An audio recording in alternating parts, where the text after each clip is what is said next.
Mistakes when applying for H-1B visas, and documentation tips, specialty occupation R.F.Es.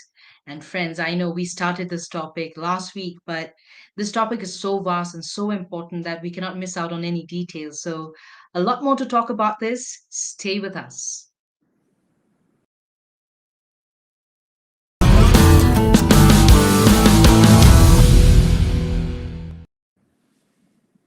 Hello, everyone. Welcome back to Immigration and Jobs Talk Show. I am your host, Napasa Pradhan. And today we have another exciting episode lined up for you. Yes, if you were with us some time back as well, we had another webinar.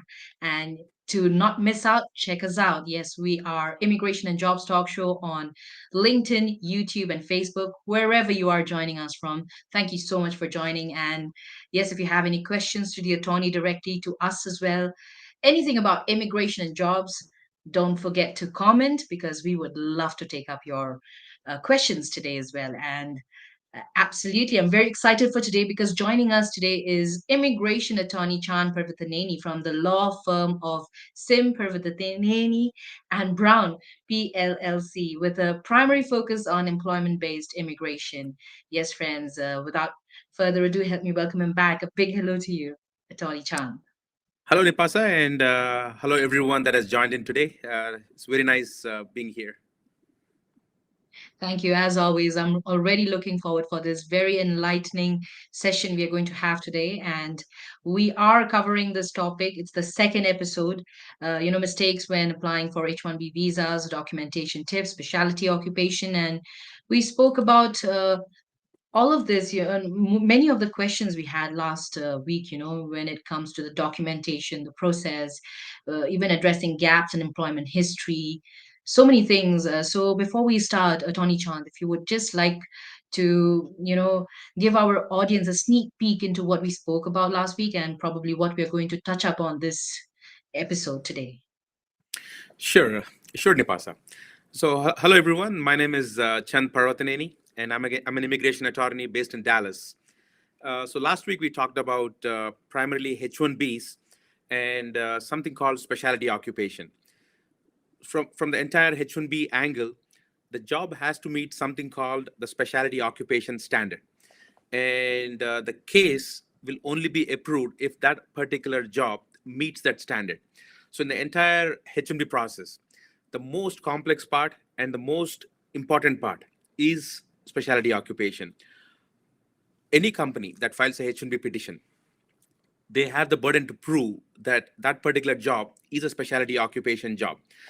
And how do we prove it? So that was what we started off last week. And I'll give you a brief summary of what we have talked and how it pertains to all the H-1B approvals. A specialty occupation job simply means to do that job. It's a very highly specialized job, and it is so specialized that you really need somebody with a 4-year degree. And not just any 4-year degree. You need somebody with a 4-year degree in a very, very specific field. If a job requires such a requirement, then it is a specialty occupation job. How do you know about it? For example, say somebody is a cook or somebody is doing welding. You don't need, it's a complex job, but you don't need a 4-year degree in a specific major to do that job. So that means you cannot file a H-1B for that occupation. But when you say something like a software developer, in general, it is acceptable all over the industry that it's a specialized job, and most of the people typically have a 4-year degree, typically in computer science, information technology, software engineering, or a very closely related field that is closely connected with computer science and IT. And that is how you would know if a job fits the definition or not. And even in IT, not all jobs are specialized, highly specialized jobs that qualify for H-1B. There are some jobs. Say if somebody is doing basic HTML design, HTML coding, that job might not qualify as a specialty occupation job. The reason is, do you really require a computer science degree to do those job duties? And any company that typically files H-1B, their entire focus is what is the job, what is the occupation, because occupation reflects and translates to something called an ONET code in the legal language, and it has to be an appropriate ONET code. So our entire discussion revolved around what kind of a job is a specialty occupation job, and how do you prove a job is a specialized and a specialty occupation job. In general, if a job is a specialty occupation job, USCIS will typically approve the case as long as the employee is also qualified. So we'll probably do another episode on specific to the beneficiary qualifications. What kind of qualifications we don't have an issue? What kind of qualifications uh, are of concern, and how do we fix it? So we will probably do another session on specialty occupation with beneficiary qualifications. But this episode, we're going to talk about what occupation is specialized, how do you qualify for it, and how do you fix problems? Because sometimes the job on the face of it, it is not easy to justify. Why do you require a degree in a particular field? And I think we'll use today's discussion to clarify a couple more issues about specialty occupation, because in my opinion, that is the toughest RFE that you can see in H-1B application, in a H-1B petition. So our entire goal as lawyers representing our clients, we try to minimize USCIS coming back and pointing out, hey, this might not be a specialty occupation job. That being said, some cases, no matter what you do, they come up with a specialty occupation RFE. That being said, the goal is how do you minimize this issue being raised, and what kind of precautions somebody should take, because this is an issue not only in the initial filing, but in transfers, in amendments, in extensions, throughout somebody's career in H-1B. This, I would say, is probably the most important issue that one has to be aware of. Absolutely. And looking forward for this whole session already because we are going to cover up all these topics. So, friends, stay with us on Immigration and Jobs Talk Show for sure with none other than Attorney Chand Parvatneni. And yes, it's very important what's written on the screen. By watching our videos, you agree and understand that the information provided by our experts and attorneys, including comments and replies from users, is not legal advice. So, use of information is at your own risk. And friends, let's dive into this topic once again today. And we are going to take up these questions that I have for you. And this one is, when it comes to documentation, what role do educational transcripts and certificates play in strengthening an H-1B visa application? Sure. So, whenever a H-1B petition is filed with USCIS, the first thing the company talks about is their occupation. They will say, okay, somebody has to come and work as something, for example, as a database administrator, for example. So once the company finishes that part, the next part is we have to prove through the documentation that our employee also has the qualifications. And when we talk about qualifications, it always starts off with education first. So the educational documents are highly critical to prove that somebody is qualified for the H-1B occupation.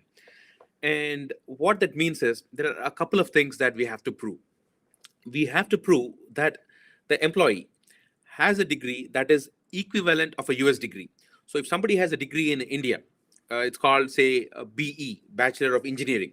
In some other university, it might be called BTech, Bachelor of Technology, for example. So, and somebody else might call it BS, Bachelor of Science. So there are different ways degrees are awarded internationally. So the law is very simple. The regulation is very simple. They simply say you prove that your qualifications are equivalent of a US degree. So we have to translate our foreign degrees to a US degree. And it is not difficult, but what we require is we need to make sure we have all the transcripts. The transcripts are basically the mark sheets that show all the coursework. You have to show the diploma, the actual diploma. If you don't have a diploma, sometimes a provisional, because in India they give provisional certificates. A provisional is also good enough. Some other countries might use some other document, but the goal is we need some document that actually proves the employee has graduated, not just taken some classes, but actually has graduated. So we need a mix of mark sheets and also the degree certificates. And these documents are important for USCIS to ensure somebody has completed a degree. And normally, what we advise is we also advise evaluation. Evaluation is not mandatory. The degree transcripts, degree copies are mandatory. Evaluation is not mandatory, but we typically recommend, hey, go ahead and get an evaluation done. Evaluation to show your degree is equivalent to a US degree. So the role they play is very important, because if the officer, he does not see that somebody has the right degree, the closely connected, the highly specialized degree that has a nexus with the occupation, if they don't see it, what's going to happen is they will they tend to issue specialty occupation RFEs. They will claim, we're looking at the mark sheets, we don't see proper coursework that is relevant to the job. And they hit you back with a specialty occupation RFE. So the transcripts, the mark sheets, the kind of courses you have taken, it correlates to whether the job has a nexus or not, and indirectly could increase your chances of getting a specialty occupation RFE. So what we suggest is, don't miss any mark sheets. Ensure you put each and every mark sheets, because they contain very important information about what kind of coursework you have taken. And by looking at the coursework, officers sometimes, they're good that you have taken courses related to your occupation. And if you forget to put mark sheets, and this is what we see every year, there are because every college does it differently across the world. Some colleges do mark sheets every year, sometimes they do it every semester. You have 8 semesters. So everywhere across the world, universities follow different procedures. So our whole thing is, because you get mark sheets at multiple times, ensure you put mark sheets pretty much for every semester or every year, or however your school does it. But do USCIS officer each and every class you have taken. And doing so, you can clearly prove the kind of a correlation your coursework has with your job. Doing so, you will have less ambiguity in your petition, less chances for specialty occupation RFE. Right. Right. And, there are a lot of folks actually watching us on Facebook, on LinkedIn as well, and on YouTube. So I have Shivangani Srivastava who's liking this session already. Thank you for joining us. And then another anonymous Facebook user says hi. So hi to you too, whoever you are. And we have questions already dropping in. So I would say we'll definitely take them up, but a little later. So let's move forward with these questions that I have. And maybe on the process, I also hope that your questions are answered. So stick with us, friends.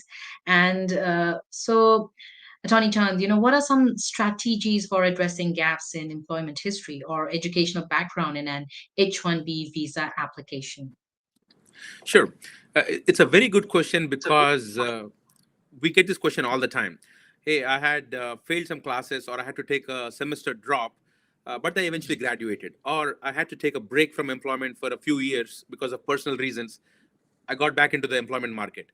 Do these gaps impact my H-1B petition? So, because a lot of people, due to personal reasons, sometimes they fail classes, they have to do more semesters, or employment, they don't have employment for certain periods of time.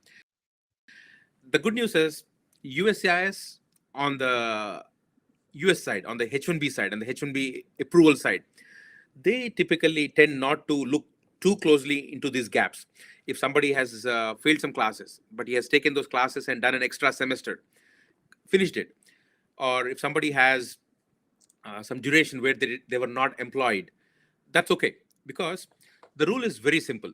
From a specialty occupation perspective, from a beneficiary qualifications perspective, if at the time of filing the petition, if somebody has graduated, they might have taken extra semesters, but eventually they've graduated, they got the degree, and they have employment gaps, that's fine. Even if they have gaps, as long as they graduate, as long as they are able to demonstrate that their degree is equivalent to a US degree, even if they get, like in India, for example, they say first class, second class, or sometimes honors, and so on. It doesn't matter. It's not about where you are, what kind of a rank you had in the college. It's more about, did you graduate or did you not graduate? If you graduated and that degree is equivalent to a US bachelor's degree, you're good.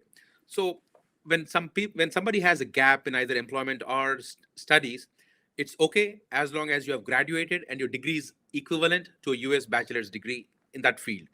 So gaps are okay. And what we say is, in general, it's not an issue. We have never seen it as an issue.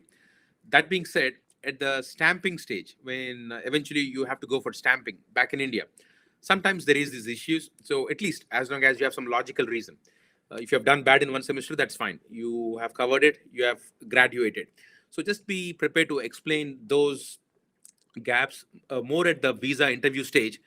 But when it comes to USCIS, where you're doing the initial filing, typically it's more about graduating having an equivalent degree, and the gaps are more than likely not of big consequence.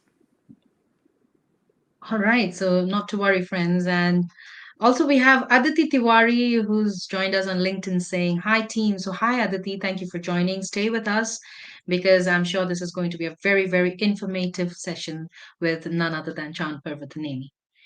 And I have another question for you, Chand, and it's if you can share if any tips for applicants regarding the organization and presentation of their supporting documentation.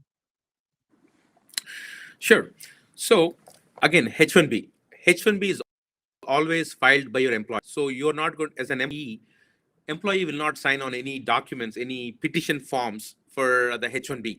So what that basically means is most of you guys who are employees or potential employees, you're relying on your employer to do the final filing. What that means is sometimes you are very diligent. You give it in a very nice order, but you expect the employer also to ensure they don't miss any documents. Again, the employer will send it to the attorney, so we also expect the law firm not to miss any documents, and there is like a human intervention. So the goal is there are some tips that the eventual filing has to ensure. And that being said, from an applicant perspective, from a employee perspective, uh, it's always good that when you provide these documents to your employer, don't provide them like a whole bunch of documents. What we suggest is provide documents in an order. For example, if you have educational documents, don't send them 10 PDF files, each with one mark sheet. They might miss one mark sheet.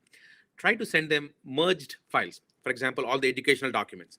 Provide them one single PDF that says educational documents.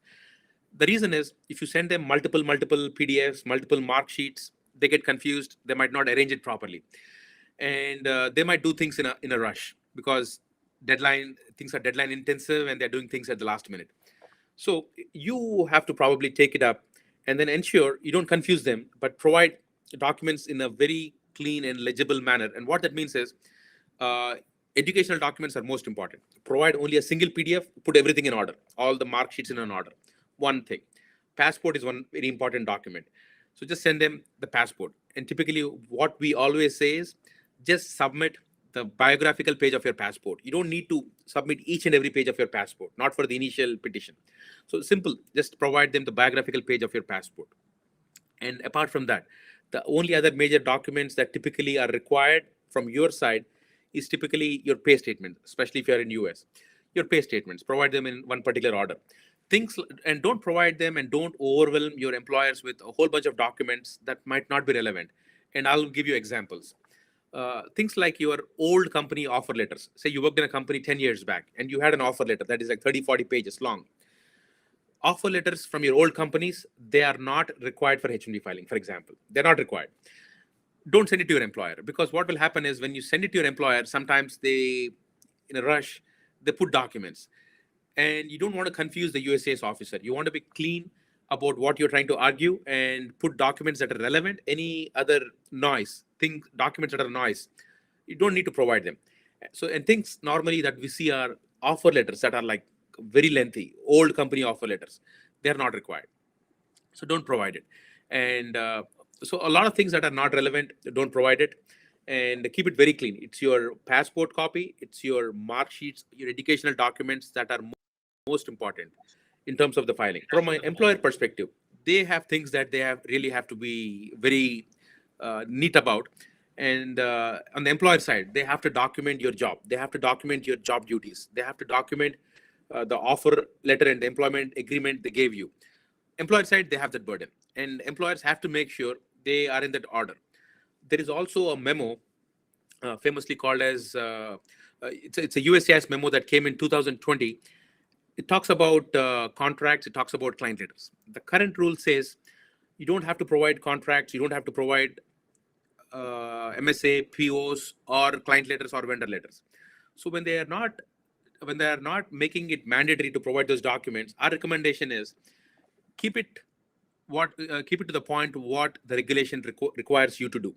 If the regulations don't require you to provide contracts, don't provide it. By providing it, the officer will have more questions. You're causing more confusion. So things that are mandatory provided, things that are not mandatory. There are USCIS memos that talk about what is required, what is not required. If a client letter and a vendor letter or a contract, a MSA, PO, they're not required as per the latest USCIS memo, don't provide it. So what that essentially means is keep your filing very clean. You don't have to put hundreds and hundreds of pages. H-1B filings are not hundreds and hundreds of pages. It's more about clean documentation, ensuring you have the right LCA, you're paying the right wage, you're showing the right educational documents, right credentials, and showing the bare minimal things. And then go to USCIS. USCIS does not require hundreds of pages for H-1B application. H-1B applications are very simple. People complicate it by putting things that are not relevant or things that could Right. confuse the USCIS officer. So what we suggest is keep it very clean, keep it to the point, and the good news is if you look at what's happening in the last 1, 2, 3 years, the approval rate across the board for USCIS, the H-1B approval rate is very, very high. It's in high 90s. So what that means is majority of people's cases are getting approved. Nothing to worry. And they also understand H-1B program is a program where employees are paid very, very high salaries, which is why the denial rate is extremely low.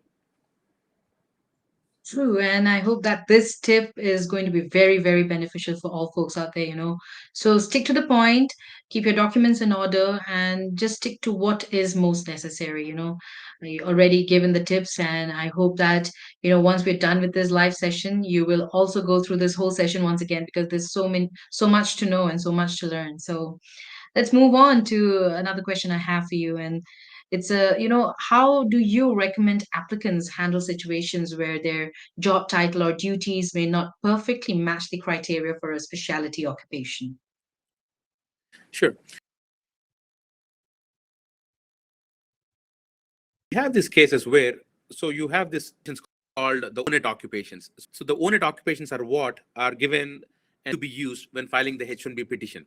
But when the employer is hiring somebody, they don't really use owned occupations as their titles. Somebody might just call them, for example, a performance test engineer. For example, that might be the title that the employer is using. And on the sometimes you don't have an exact mapping of the title because own it is limited. You have about 10 computer occupations. You have to fit everybody, all the computer professions into those 10 different buckets called own it codes. And a lot of times we have cases where the job duties fall in multiple buckets. So because maybe a performance test engineer is doing some software development job duties, some testing job duties, some computer systems engineering job duties. So we have cases where, say, a lot of duties don't fall under specialty occupation. Some do, and this kind of confusion always happens, and that is where typically the law firms and the companies work together because we have to be very, very careful. Just any job with any random duties will not always qualify for H-1B, and that is where the attorney and the employer they sit together. And in CIS, there is one rule: if a particular job has duties from spanning multiple occupations, and say some occupations are not specialty occupations, the rule for USCIS says you have to choose the salary that is highest among all those probable occupations. So there are some ways to overcome that. So the, a lot of times it always happens that the job duties don't always fall into the accurate occupational bucket. It happens all the time. But again, there are ways to analyze the duties, analyze to see alternate codes, which is why that is like the most toughest part of the H1B filing is very easy, but getting to the right owned code sometimes can be very difficult. For some occupations, it's very easy because if you say a Java developer, a software developer, a .NET developer, it's very easy. But sometimes you have all these case scenarios where they don't fall into the right bucket. And that's where you do the analysis, ensure that you handle it right at the time of figuring out your own it code. So when you do your LCA, your labor condition application, you're getting things right. So you don't have a Okay, so keep in mind, friends, the own it code, the LCA, and remember to keep everything transparent between you and your attorney. Moving on, Chand, I also want to know, what advice do you have for applicants who are considering applying for an H-1B visa without the assistance of legal counsel? Sure. Again, H-1B, at least in the last, if you look at what's happening since 2020, since COVID started, there was a lot of shortage in US. The qualified people. H-1B is all about very highly qualified, highly specialized employees. There's a lot since 2020. Pre-2020, we saw a lot of denials. After 2020, after COVID, the denial rate has come down drastically. There's a lot of shortage, and the process has become very simple. 2020, we had a memo. After that memo, the client letters, vendor letters, all these are not mandatory anymore. There was something called employer-employer relationship. There was something called availability of specialty occupation contracts for the entire duration. We were getting short-term approvals. We're getting approvals for like 1 month, 2 months, all of them 2020. 2020, a lot of labor shortage. We had a new USCIS memo that talked about contracts, said contracts are not mandatory, and they stated that yes, you can get full 3 years, and it doesn't have to be short-term approvals in spite of your contracts, purchase orders being short-term. And what that meant is the entire H-1B program became a lot more simple in the last 3-4 years. But again, recently, what we are seeing is if you look at the US market conditions, the H-1B program typically works along with the market conditions. And in the last 1 year, if you have seen US, we are seeing a lot of layoffs. And I started my practice in 2011. And from 2011 till almost 2023, I didn't see layoffs. 2023, we started seeing layoffs. So what we are seeing is there are a lot of people in US who are losing jobs, who are getting onto the bench and not on projects. What that means is USCIS now they have to react back to the market conditions. And what is happening is they're revisiting the current H-1B regulations. There was a draft that was actually published by Department of Homeland Security. This was done in October 2023, and the draft was out for public comments for 2 months. They wanted to change the entire definition of specialty occupation. They wanted to change the definition of bona fide job offer. What that means is they're going to make the rules very, very complex.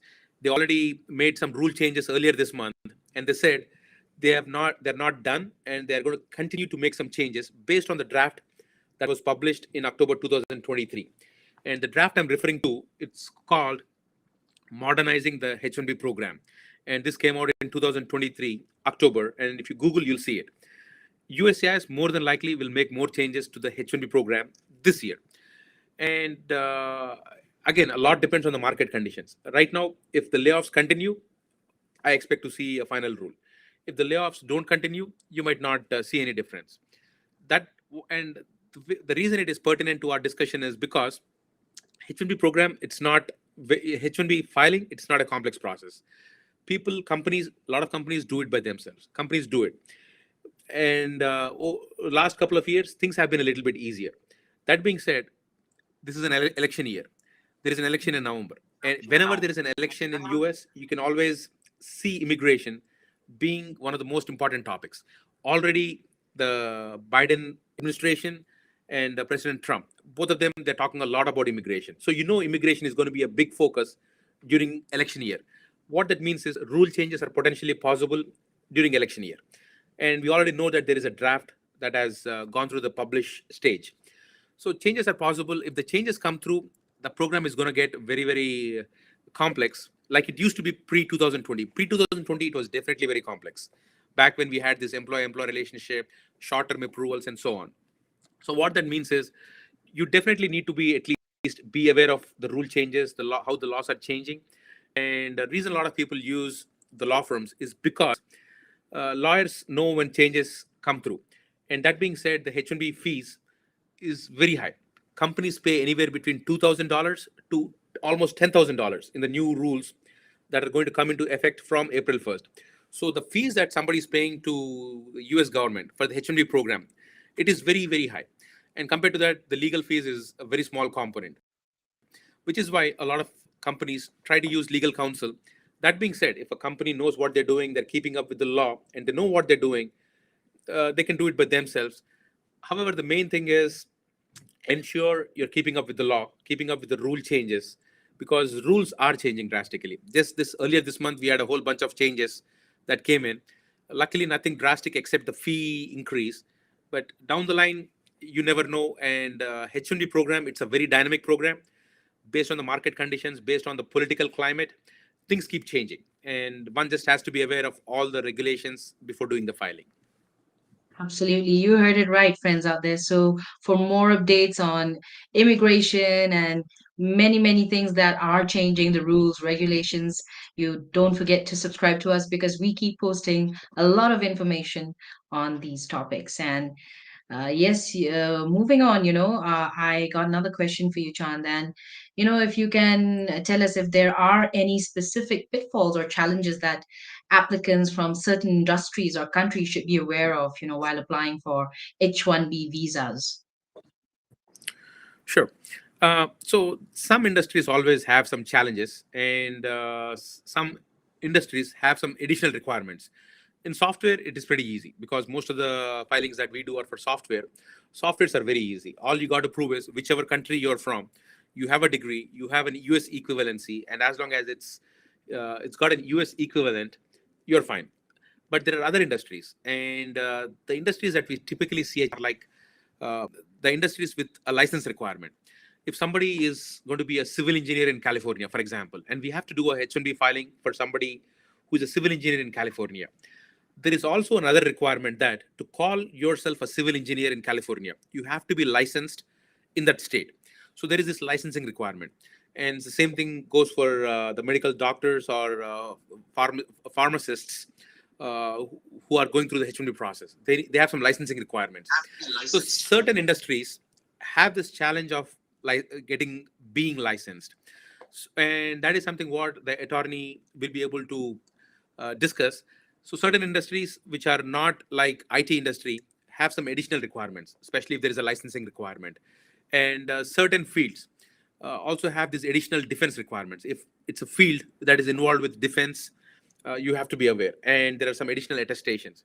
So assuming it is like a normal IT job, IT industry job, in general, the only requirement is if somebody is from a different country, just make sure you get an evaluation done because that evaluation will translate your foreign degree to a US equivalent degree. It's a simple process. So that is pretty much the only challenge that we see.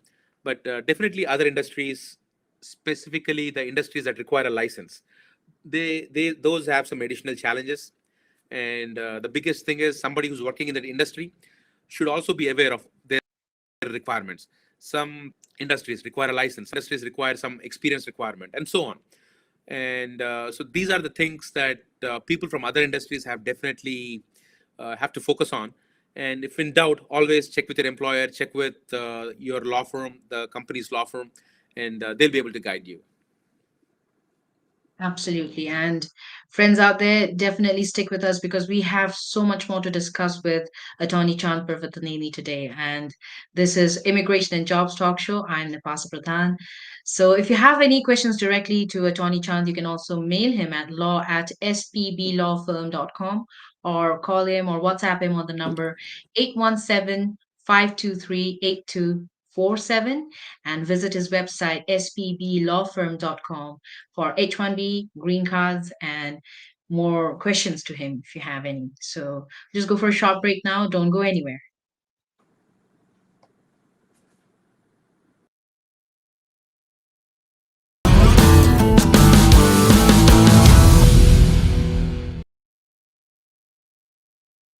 Are you an IT consultant seeking a new opportunity? We offer job placement services for US citizens, green cards, EADs, and visa holders. We also sponsor various work visas like H-1B, E3, TN, and green cards. 20 plus years of experience in the industry, exceptional employee benefits, highly rated by our employees. Global presence with 200 plus recruiters and direct clients. Connect with us. Call us on the number 833-412-8472 or mail us at support@higheritpeople.com or visit our website www.higheritpeople.com.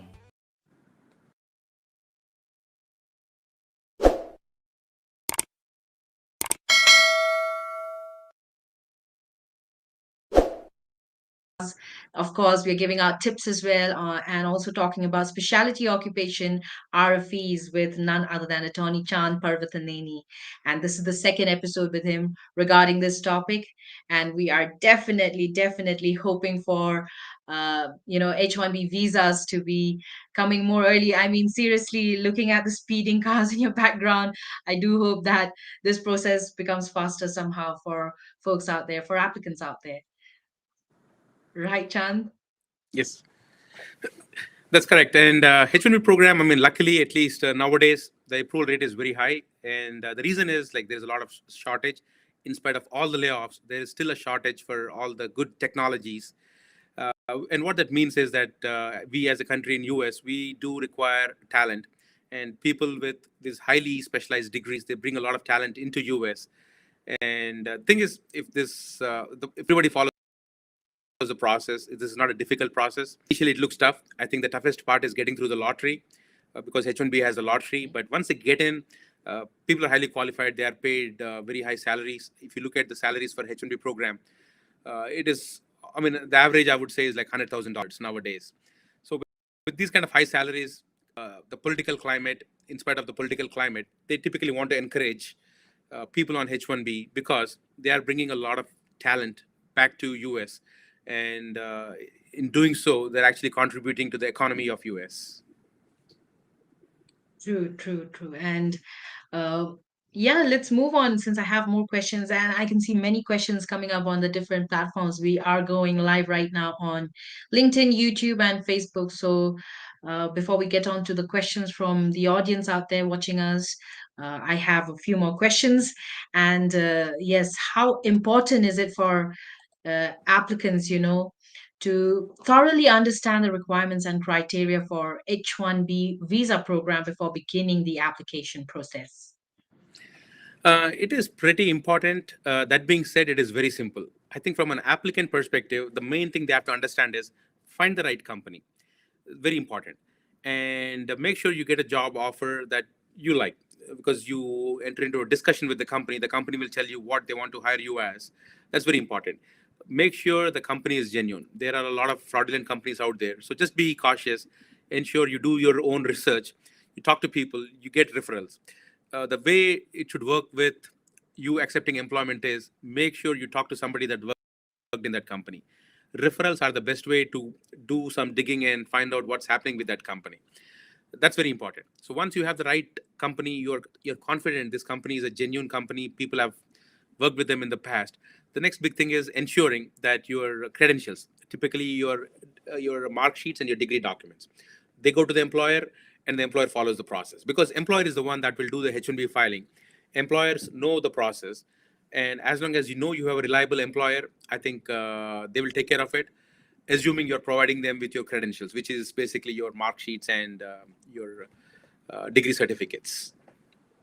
Absolutely. I think it's very important to have that trust, and it can only be achieved by having that transparency. So I hope that you maintain that and you achieve that. And all the very best to all applicants. I think we are all looking forward for the process to speed up a little bit at least.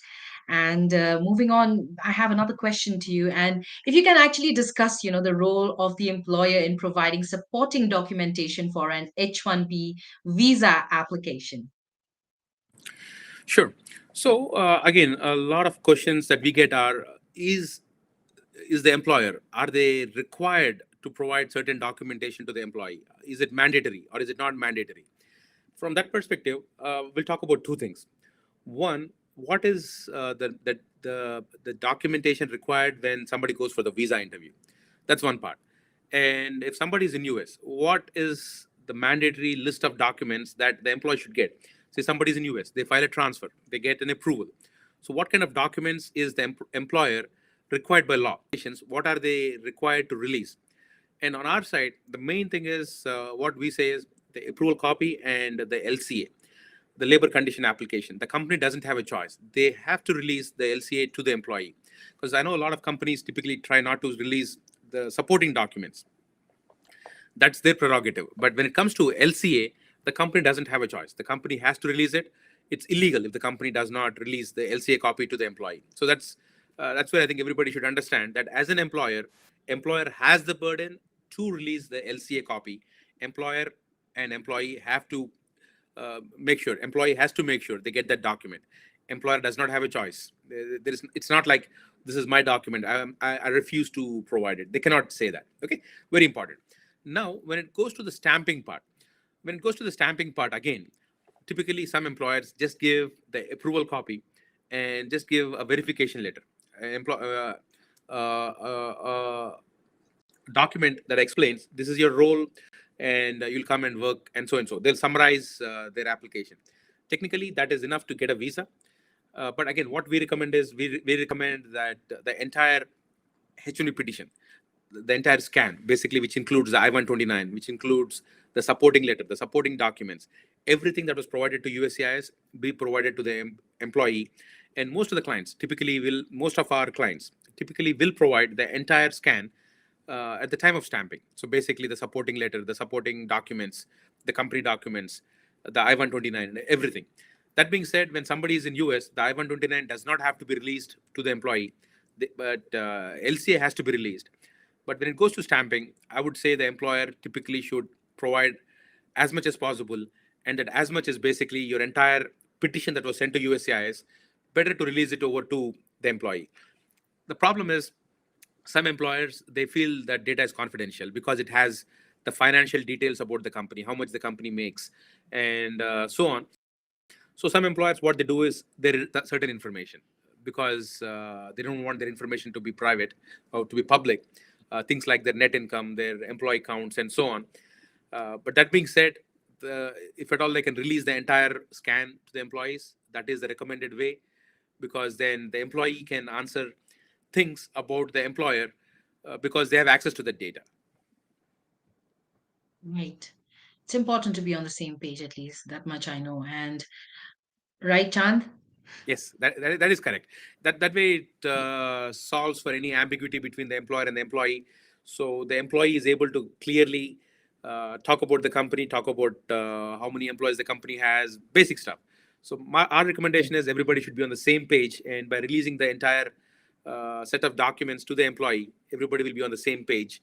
That being said, some companies prefer to redact any information that they don't want to release.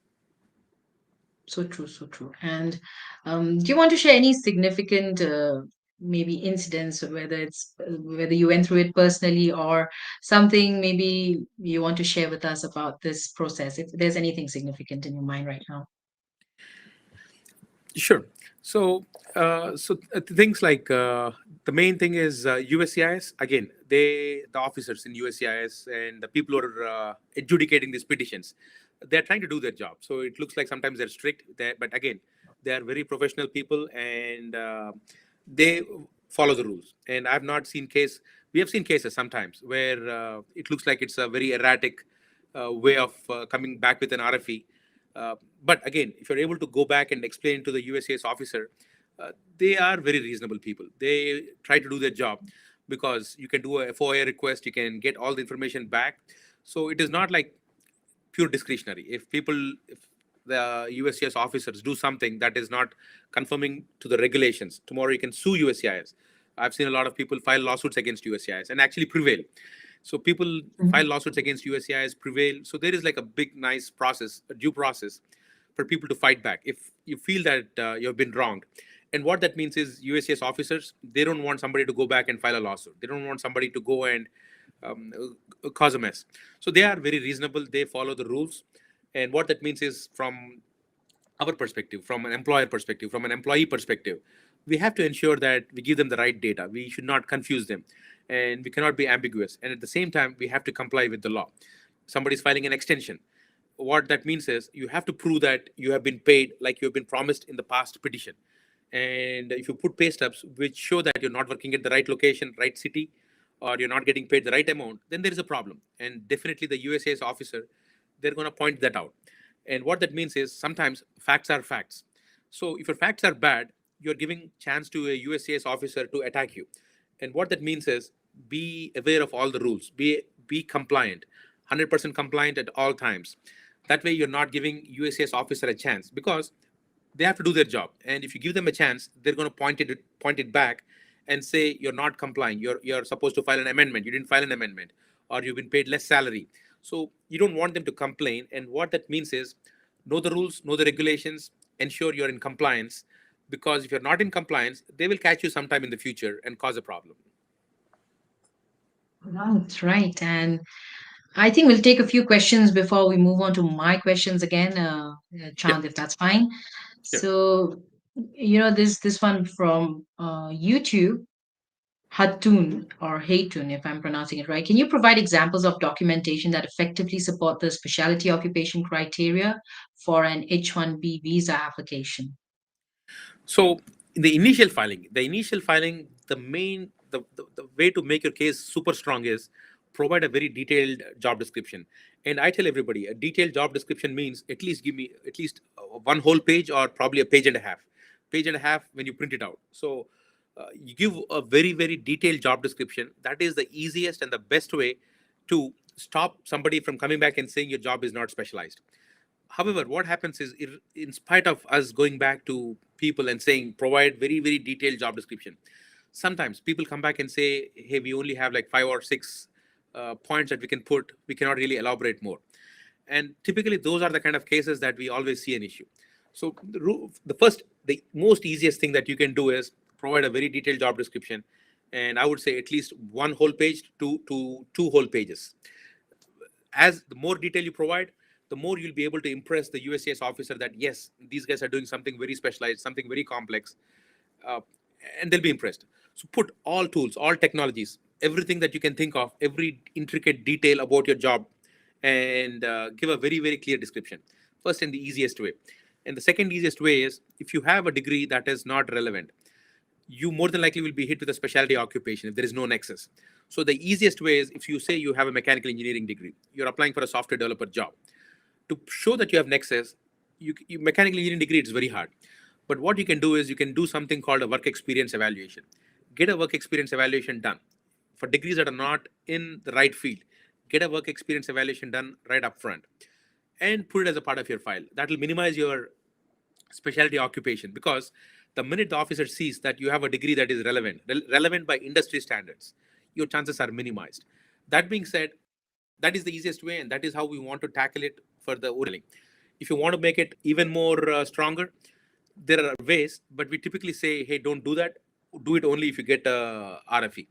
And when you get an RFE, what you can additionally do is you can show your company's previous hiring record. So, hey, previously our company has hired so many number of folks in that same occupation. All of them have a bachelor's degree in computer science, for example. That is one way. It is complex, which is why we say wait until you get an RFE for those kind of evidences. Another evidence is expert opinions. You can go to a university professor, you can get them to write an expert opinion, their opinion on what constitutes specialty occupation. And then you can show BLS reports, you can show ONET reports, occupational outlook handbook reports. And doing so, you can prove specialty occupation. Right. Thank you, Haytun, and I hope that you got the answer to your question. And remember earlier, Chan, Aditi had joined us in LinkedIn. She was saying hi, team, and she has a question. Actually, she's still watching us. If some is not working in same company and want to apply H-1B from another company, is it possible? I think she's talking about the new cap lottery filings.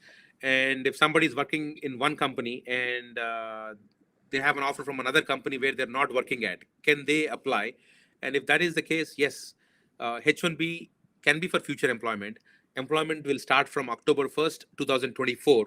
So even if somebody is not employed by that company at this point of time, or during the lottery, or even during the actual petition filing, the company can still file for future employment starting from October 1st. It is doable and a lot of companies do it.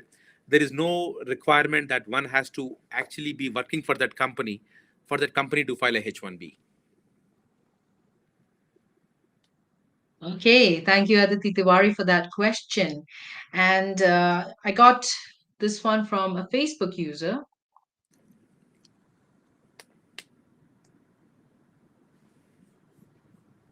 Uh, be present in Brazil through us for your H-1B program, Jobs and Visa USA. Okay, not that one. This one. I have an associate degree, then did my master's outside of the US and did my master's outside of the US. Am I eligible? So associate's degree is not a qualifying degree because it is not a 4-year degree, but a master's degree is a qualifying degree. So normally, what uh, you're supposed to do is get an evaluation for this foreign master's degree, and if this foreign master's degree is equivalent to either a master's degree in US or a bachelor's degree in US, then they're qualified. So assuming this master's degree in US outside of US is actually equivalent to a master's degree in US, then definitely the applicant should not have any issue at all. So the bottom line is you just have to get an evaluation done, and my guess is you should qualify. All right. I hope, thank you so much for that question on Facebook. It's anonymous. I wish I knew your name. And now another one on YouTube from Sarah DeCosta. What should applicants do if they receive a request for evidence, an RFE that is, for their H-1B visa application? So RFE means a request for evidence, and people used to freak out if they saw an RFE a few years back. Right now, approval rate is very high. So just because you got an RFE doesn't mean anything because, from our experience, majority of the cases with an RFE get approved. Nothing to worry if you see an RFE. And that being said, what should you do? What you should do is you should look at that RFE, and the RFE will be very specific. It'll ask you for a certain set of documents. And normally in our law firm, what we do is we summarize that and we make it simple for our clients, and we say, provide us these and these documents. Most of the time, they're very easy. So when you get a request for evidence, work with your company or work with your company's lawyer, and just provide them those documents. And majority of the time, more than likely, the case will be approved. And it is very extremely rare to see where somebody gets a denial. And again, facts are facts. If the facts are bad, you might see a denial. But a general RFE, nothing to worry. Just look at the document request, provide those documents, and majority of the times the cases do get approved. All right. So we'll always hope for the best and look forward for approvals so much more this year, right? Yes. And also, let's move back to my questions. If you could actually tell us, what are some red flags that immigration officers may look for in an H-1B visa application, and how can applicants avoid these red flags? Sure. So the first red flag is, say, a company that's probably not legitimate. That's a big red flag. How do they know it? They have a database. They have something called a vibe check, and it's a very famous system that they use. And if the company is not a part of the vibe, it could happen because a lot of times the new companies have companies where they just started 1 or 2 months back, and sometimes they have a requirement. Nothing wrong, and we got a lot of approvals for a company that has just started. Nothing wrong, but what that means is it's a red flag for the USS officer. So they will issue an RFE and say, hey, prove your company's operations, prove that you're actually operating. And if you want to avoid the red flag, if it's a brand new company, provide all your documents about your finances, your incorporation right up front. It'll reduce your risk. And another red flag is employees' credentials. So if the suspect something is wrong with employees' credentials, like their degree certificates or something, they will raise an issue. How do you avoid it? Make sure you put your degree copy, your mark sheets, you scan it in a very nice way. The scan is legible and provided upfront. And previously, when client letters and vendor letters were mandatory, we had some bad apples where people were using fraudulent client letters, fraudulent vendor letters. So officers sometimes they have a way, easy way. They know some companies never provide a client letter, and they see a client letter all of a sudden. They know it's probably fraudulent. So officers will have to investigate. So the thing is, if they suspect some documentation is fraudulent, they tend to investigate. How do you avoid it? Make sure you're never ever even considering putting any fraudulent document as a part of your filing. Very, very important. So in general, put some clean scans, and if it's a brand new company, try to provide more documentation about your company, and your mark sheets try to be legible. So because if something is tampered, they have ways to figure it out very, very easily. So don't provide any fraudulent documents. Provide information about the employees' credentials, provide information about the company's credentials upfront, and it'll be less red flags for the USCIS officer.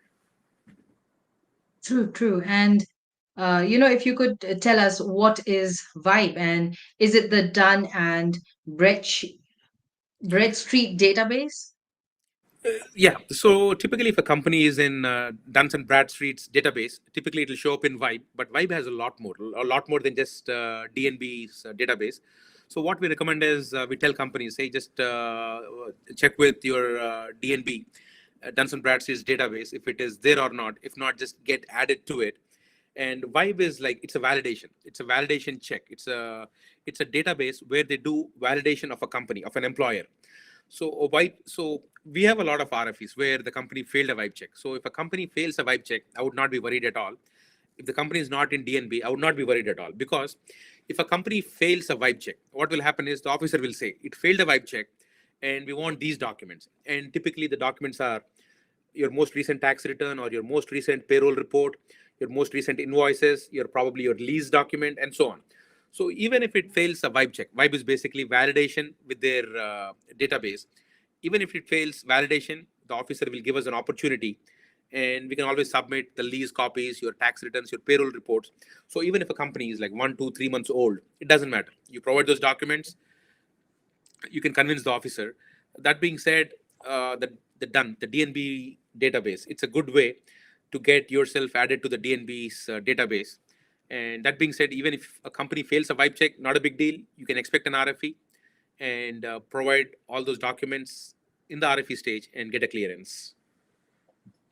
All right. Thank you so much for answering what is Vibe and Dun and Bradstreet database. Uh, and moving on, I got more questions for you. We're almost nearing an hour mark, but I hope you can stick with us a little longer, Chand. So, Yes. moving on, in your experience, what are some common misconceptions that applicants have about the H-1B visa process, and how can these be addressed? Sure. So, a lot of times people have this misconception that the company's title is very important. The company's title is not the most important part. The most important part are the job duties. Company can use any title. They can call themselves consultant, IT professional. Doesn't matter. It's the job duties that make a difference. So we always tell people, it's not your, because people want to use a title for whatever reason. They want a certain title to be used, maybe because they feel that title will get them to a owned code they want to use. So it's not the title, it's your job duties. And what that means is, if you call yourself a computer programmer, but all your duties are software developer job duties, tomorrow if you use the wrong owned code for computer programmer and not the software developer, USCIS will go back and say your job duties are so and so, and they will attack the case. So the most common misconception that we see is people try to stick to the titles and want to use owned codes according to the job titles, but they need to like look at the job duties and then figure out their owned codes. That is one misconception that we always have a challenge. People try to go through the back door and try to get a reduced wage by changing the job titles. Titles don't mean anything. It's the job duties as per USCIS. That's the first thing. And another misconception is premium processing. Some people think that premium processing will make their case get an approval because they're paying a lot of money. They have to pay $2,500 to USCIS for premium processing. So some people, they have this misconception. You upgrade the case because you're paying so much of money, they will approve the case easily. It's a wrong misconception. In my experience, upgrading to premium sometimes could cause more issues. So premium is not something where you pay the money and you get an approval. The officers still have their own standards, and upgrade it to premium only if you really need to, only if you have a solid reason. So don't upgrade to premium thinking you pay the money and you will get an approval. And that being said, some one other misconception is you can't work from home. People can work from home, and that can be the only address on your LCA. You're good to work from home. Your LCA can only reflect your home as the work site. H-1B, we are not seeing any challenges with H-1B approvals. So people can still work from home. That's another misconception. People think they have to put always their client location as their LCA location. No, you can use your work location. You can skip the client location in case you're not working at the client location. Okay, so overall, I think these are the most common ones that I see. I hope your misconceptions are cleared better today, at least, and Also, I will just rush through a little more. And if you could also get to what are some resources or tools that applicants can use to stay updated, especially on these changes or developments, in H-1B visa regulations and the policies that keep updating. I think everybody should definitely subscribe to the news from uscis.gov because anything that gets published, typically it'll come out in the USCIS website. That's very important. And whatever is relevant to you, because if it's H1, you can always follow the H1B news. uscis.gov is probably the site that everybody should be looking at because rules keep changing. That being said, in your outside world, I think stay in touch with your colleagues and good forums like this talk show that you're going through. Be in touch with the social media. Social media is very important. You learn from other people's experiences because if somebody made a mistake, you want to make sure you don't repeat that mistake. Everybody's goal is we want to be compliant. Everybody wants to be compliant with the law and regulations, and staying in touch with the social media, it helps us. If there's a new law, you'll know by being a part of the social media. So definitely social media, good social media, not any social media, but good social media is definitely the next after uscis.gov. Absolutely. Thank you so much for saying that. And also, like Attorney Chanda said, stay with us, subscribe to us so that you don't miss out on any updates as well. We are Immigration and Jobs Talk Show on YouTube, LinkedIn, Facebook, and you could also check out our website, www.higheritpeople.com. And Chand, I also have another question for you, which is if you can actually share any success stories or examples, of applicants who overcame challenges in the H-1B visa application process with proper documentation and strategy. Maybe one from your own experience as well. Sure. And in my career, like I get involved in more than 3,000 H1B filings in a year. So I work with thousands of filings in a year, and we always have these challenging cases. And one of the recent challenging cases I had was this guy is from Africa. He's a very, very highly qualified person, very high. Uh, he's got like this skill that like a lot of people don't have in his technology. And unfortunately, he got laid off. And then he had to file for a B1, B2, a tourist visa. And unfortunately, his previous attorney, during their process, something happened. He got a denial. He came to us, and when he came to us, he was out of status because he lost his job more than 60 days back. He filed a B1, B2. The B1, B2 got denied. And he didn't want to go back to Africa because getting stamping, getting everything done in Africa is very challenging due to some conditions over there. And we filed something called a non-tung pro. So non-tung pro is something where you ask for USCIS's discretion. And we showed his qualifications, and we said he's getting such a high pay. He got a new offer. He's getting such a very high salary. And we filed this non-tung pro. And we said, yes, he's out of status. He got a denial, but these are the reasons. And we filed this case, and we got an approval without even an RFE. And we were very happy about it because he was a person who definitely is contributing to US. He went through some bad layoff, and he couldn't find a job in 60 days. And his B1, B2 got denied. He fell out of status. But luckily, USCIS saw that. They gave him a denial. And we have multiple cases where people fall out of status, and we file non-tung pro, where we request USCIS, show them the facts, and request for their discretion. So non-tung pro is one very good tool. If anybody is falling out of status, there are strict rules on what happens when you go out of status. So be very, very cautious. Don't ever be in a state where you're out of status. But if you're not out of status, there are some ways to at least request USCIS for doing something. So follow the process. That's one thing. And we also had cases where somebody had very, very bad degrees, 3-year degree, and not proper experience letters because their company was not issuing experience letters. And we always we go through them, those letters, we get them to produce more affidavits from their colleagues, and we involve professors, we get some expert opinions done, and we prove that in spite of having a 3-year degree, not relevant degree, we prove that they're qualified. And those are also very challenging cases. Anytime we see a 3-year degree with no computer science coursework, those are very challenging. And we've been very, very successful in those cases. But again, we have to work with professors, we have to work with employees where they have to produce a lot of their experience letters, affidavits, and so on. So those are also pretty challenging cases. And then we always have cases where the company just started out in an apartment and they're hiring somebody on H-1B. Company's credentials are not that great, but they definitely have a genuine job. They want to grow. It's a startup. So it's challenging to work with such companies, but we every year we have hundreds of cases with startups, and it's challenging, and we are successful. So overall, I think we do see challenging cases, and everybody's fact pattern is different. Facts are facts. You can't change the facts, but the law gives us ways where for each fact pattern there is a way. The only thing is, be very very cautious. Do not misrepresent anything to USCIS.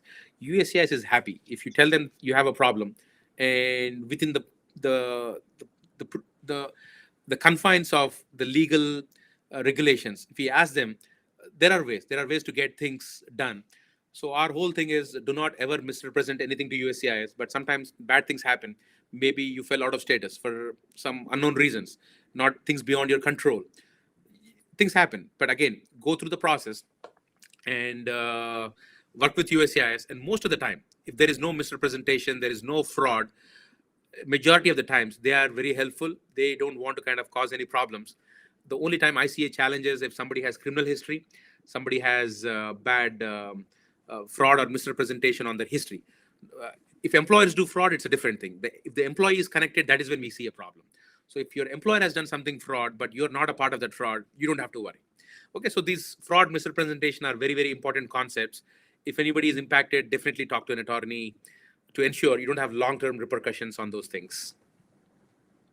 Right. And we always say, why don't they understand? Why are they not understanding? So, like the saying or the advice goes, if you want someone to understand, go talk. So, don't hesitate on telling everything. And that's very, very important, actually, to be on the same page, especially with the attorney, of course, the applicant, the attorney, and of course, with the employees also. All right, and I have a final question before we move on to a few questions from the audience, and that is, what advice would you give to applicants who are preparing to navigate the H-1B visa application process for the first time?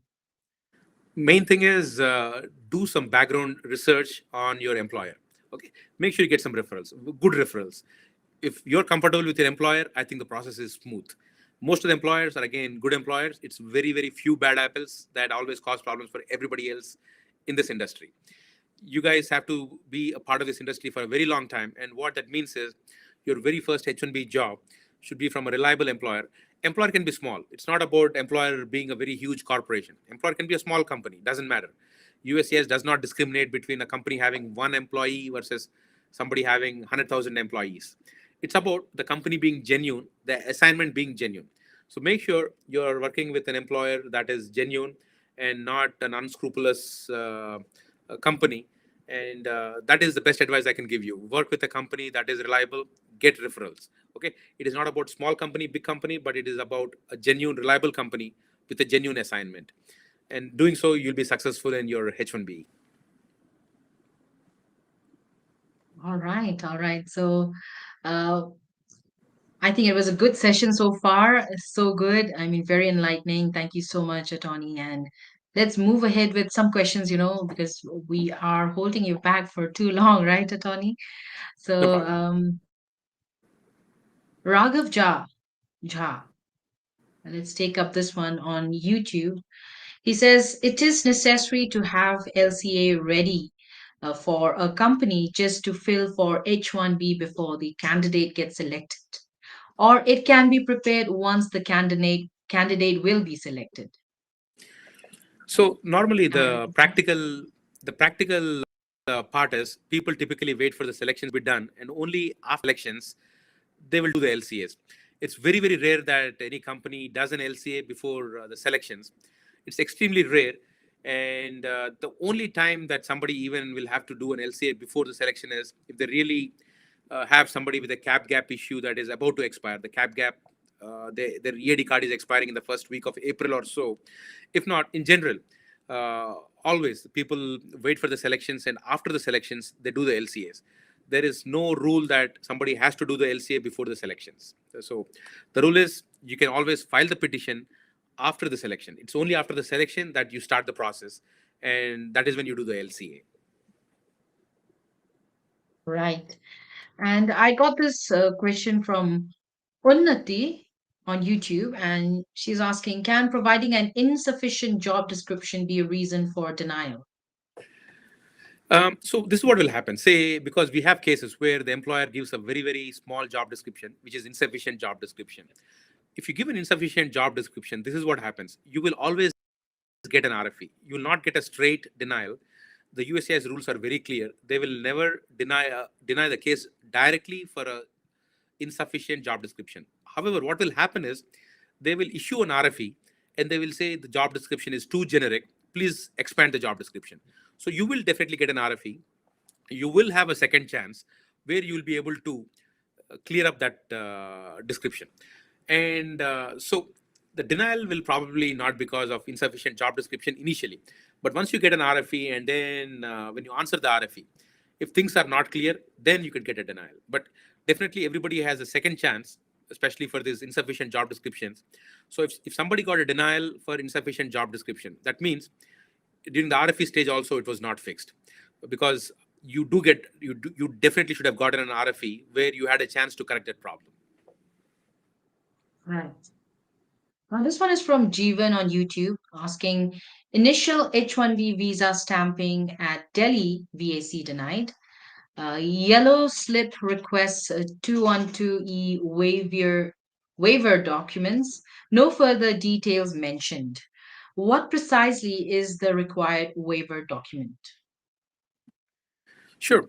So I think if the consulate is talking about a waiver, typically when somebody has a misrepresentation bar, some fraud in the past, some misrepresentation, and if somebody has that kind of a clause and they get a denial, they have to apply for a waiver. And the waiver is nothing. Waiver is simply take another appointment with the consulate, prepare the documentation based on your experience on what happened with the consulate. You probably got an answer on what is the underlying issue. Prepare waiver is nothing. You talk about the issue and you request USCIS to waive that issue and grant you a visa. Waivers take a very long time. It also depends on what exactly has happened, what kind of an issue they're talking about, what kind of a misrepresentation they're talking about. So waivers take time, but it is more about documenting your issue and how you feel that it should be waived and so on, justifying your reasons, requesting for the waiver, and putting together a nice letter and submitting it to them at the consulate. So waivers are typically a tiring process. They are time consuming. So if you have to go through a waiver, take your time, work with a law firm, get your waiver done, and then go back to the consulate. And unfortunately, if they're asking you to request a waiver, your process is going to be very lengthy, and waivers can be done. A lot of people do get waivers, but the process is extremely lengthy and tiring. But definitely, I would say that you will need an appointment with an attorney, and you will need to start working on your waiver. All right. Let's rush through. I got one more question for you, and this one is from Komali Esther. What should applicants do if they receive a denial for their H-1B visa application? So the number of ways to do it. Again, if it is, I mean, sometimes if you can transfer is an option, and if transfer is not an option, what you can fight the denial. So there are different ways to fight a denial. There is something called 290B motion. Some people prefer doing I-290B motion. Some people do an appeal. These are like ways you can do it, but again, you will definitely have to look at the reasons mentioned in your denial copy. There is another option. You can actually, if you think the denial reasons are incorrect, they are invalid, you can file a lawsuit. We have seen a lot of cases where people went and filed a lawsuit. You just file a lawsuit against USCIS and then drag USCIS to the court, to the district court, to the federal district court. And then you let the judge decide. And if USCIS reasons are erroneous, a lawsuit is probably one of the best ways to attack a denial. So for practical purposes, there are two options that we typically recommend. One is I-290B, a motion which can be done. The other one is a lawsuit, a federal, go to the federal district court, file a lawsuit against USCIS. If you don't want to do these two, and the third option is transfer. Transfer also sometimes could work, because a transfer could work, or sometimes a simple refiling, because if the company knows that the reason can be rectified, what we also suggest is, even if you do a motion, even if you do a lawsuit, file another petition. You can probably file another petition and get an approval for the new petition, and then overcome your denial based on the new petition. So multiple ways. Definitely, again, talk to your attorney on these, which is probably best in your case.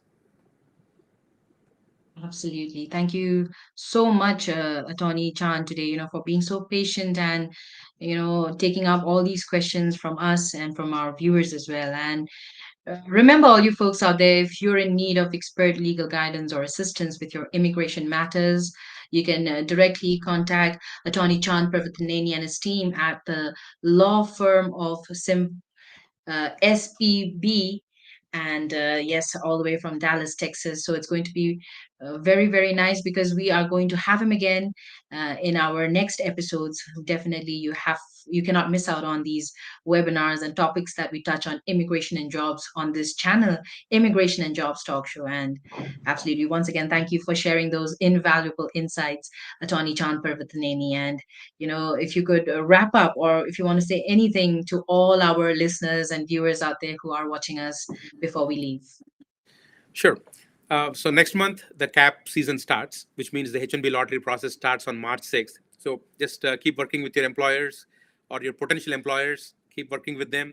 Make sure you finalize your employer, the right employer, a genuine employer. Get things started. This year the registration fee is still $10. So this is the last year. Next year the registration fee will be $215. So luckily this year the fee is not too bad. That being said, this is a good year because we don't have the problem of multiple registrations like last year. We don't have the fraud issue. This year it is beneficiary centric, so everybody is going to have the same exact chance. Tomorrow, if somebody has 10 job offers versus somebody like you who has only one job offer, or somebody who has three job offers, everybody has equal shot at the lottery, equal chance in the lottery.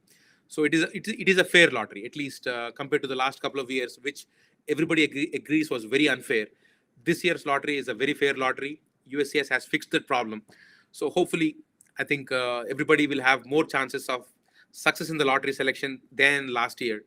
And hopefully, I think that should help a lot of the folks out here. And work with your companies, get the H-1B petitions filed, and we wish you all the best. Thank you so much, Tony Chan Parvathaneni. And all the best, all you folks as well. Thank you so much once again. Definitely for more informative discussions and expert insights on Immigration and Jobs Talk Show, don't forget to hit the subscribe button and stay with us because we have so much to talk about and we bring in these very interesting webinars and sessions for you to be more enlightened and have more of your doubts cleared. And if you're definitely seeking for project placements or exploring work visas like H-1B, E3, TN, and green cards, please feel free to reach out to me as well at anipa@higheritpeople.com. You can WhatsApp me or even call me on the number 408-335-6444. And I'm very excited to meet you again. And until our next episode, you folks out there, take care, stay informed, and all the very best on your immigration and all your career endeavors.